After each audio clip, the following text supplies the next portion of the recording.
আমরা এগিয়ে চলেছি শিলিগুড়ি মহকুমার অন্তর্গত চটহাট গ্রাম পঞ্চায়েতের একটি প্রান্তীয় গ্রাম বাজারুগজ। এই বাজারুগজেই প্রায় 100 আদিবাসী পরিবারের এই গ্রাম, এবং এই গ্রামে এখনও আদিবাসীরা তাদের নিজস্ব সংস্কৃতি বজায় রেখেছেন। মূলত কৃষি নির্ভর এই গ্রামের অধিবাসীরা তাদের ঘরবাড়ি আমি দেখাচ্ছি, এইভাবে তারা বসবাস করছেন। পাকা বাড়ি ইদানিংকালে দু একটি লক্ষ্য করা যাচ্ছে। পাকা বলতে এখনও বাইরের প্লাস্টার হয়নি, শুধু ইটের গাঁথনি এবং তার উপরে টিন দিয়ে কোনোভাবে তারা বসবাস করছেন। এবং এই হচ্ছে তাদের সীমানা প্রাচীর।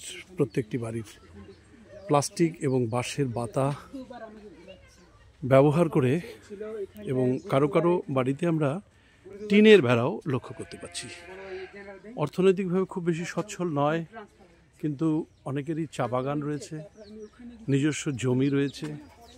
এরা প্রত্যেকেই প্রান্তিক বা বর্গা চাষি এবং অর্থনৈতিকভাবে স্বাবলম্বী অবশ্যই বলা যাবে না, কিন্তু তারা বাঁচিয়ে রেখেছেন তাদের নিজস্ব ঐতিহ্য, পরম্পরা এবং সংস্কৃতিকে। এই গ্রামেই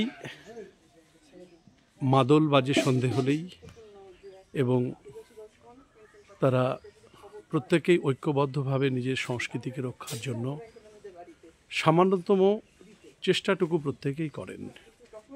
এই গ্রামের প্রবীণ নাগরিক স্টিফেন টিগ্গা, উনি স্টেট ব্যাংক অফ ইন্ডিয়ার একসময় কর্মী ছিলেন এবং 1999 সালে উনি অবসর গ্রহণ করেন।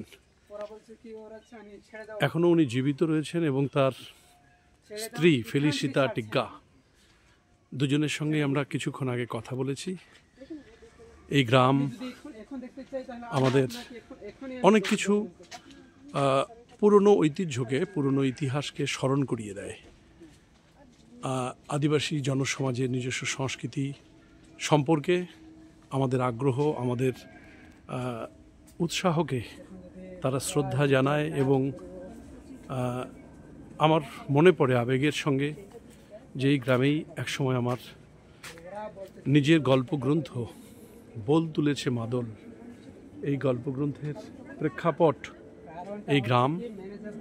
2010 সালে এই বইটি আমার প্রকাশিত হয়, এবং এই গ্রামের আদিবাসী কন্যারা মমতা টিগ্গা, রেশমা কুজুর অবশ্য এই গ্রামের নয়, কিন্তু সেই গল্পে তারও উল্লেখ রয়েছে।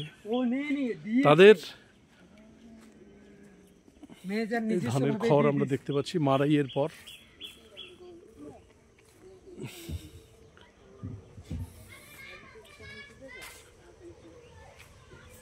তাদের নাচ গানের খুব উৎসাহ ছিল, এবং এই গ্রামের একটি মাদল খারাপ অবস্থায় পড়েছিল, সেটাকে মেরামত করার অনুপ্রেরণা আমি দেই, এবং সেই মাদলটি ঠিক করার পর এই গ্রামে পুনরায় নতুন করে মাদল বেজে ওঠে, এবং সেই মাদলের তালে তালে তারা সংস্কৃতি চর্চায় আরও মুখরিত হয়ে ওঠে।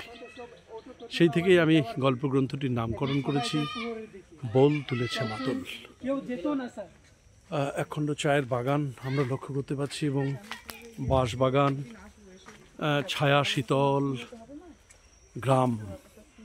কোনো শহুরে প্রভাব এখানে প্রত্যক্ষ করা যায় না এখনও। শহরের কোনো চাকচিক্য নেই, জীবনযাপনের সরলতা এবং যে মৌলিক সত্তা সেটা এখনও এখানে বজায় রয়েছে। এবং এই গ্রামের শিশুরা খুবই প্রাণ চঞ্চল, তারা আমাদের দেখে সলজ্জভাবে ছুটে ছুটে যাচ্ছে। কথা বলার হয়তো ইচ্ছে হয় ওদের মনে, কিন্তু সাহস করে উঠতে পারছে না, এরকম একটা অবস্থা। তা গ্রামের পথে পথে হাঁটছি, গ্রামের প্রত্যেকটি বাড়ির কিন্তু প্রায় সঙ্গীন অবস্থা এবং খুব বেশি সচ্ছল যে তারা নয় অর্থনৈতিক দিক থেকে, সেটা আমরা প্রতি পদক্ষেপেই আমরা বুঝতে পারছি। তা ছায়া শীতল এই গ্রাম প্রকৃতির কোলে একেবারে নিবিড় শান্ত একটি গ্রাম, পুরোপুরি কৃষি নির্ভর এবং উন্নয়নের কিছু কিছু ছোঁয়া, হয়তো এই যে একটু কালভার্ট নির্মাণ বা নালা নির্মাণ। এই যে শিশুরা এই গ্রামের, সবাই নিজের নিজের নাম বলো। লুইস তির্কি, তোমার নাম বলো। সোহেল লাকড়া, তোমার নাম? হ্যাঁ, অনুজ এক্কা। তোমার নাম কি? নাম তির্কি। আচ্ছা, তির্কি। পুস্তিকা তির্কি, বাহ, পুস্তিকা। বসলিক টিগ্গা। পরিণীতা কুজুর। ভেরি গুড, বেশি স্মার্ট, একদম খুব সুন্দর। সব সেন্ট টমাসে পড়ো তোমরা? ইংলিশ শেখো? ইংলিশ? হ্যাঁ, আমাদের স্কুলে পড়ো? হাই স্কুলে তুমি পড়ো? আচ্ছা, ভেরি গুড, ভেরি গুড। আচ্ছা, তা আর একটু পরে সন্ধ্যা হয়ে যাবে, তখন আমরা একে অপরকে দেখে কি বলবো? গুড ইভিনিং, তাই না? আর সকালবেলা আমরা কি বলি? সকালবেলা কি বলি? Good morning. আচ্ছা, ওই যে বাচ্চারা, এই সুন্দর গ্রাম আমরা দেখলাম এবং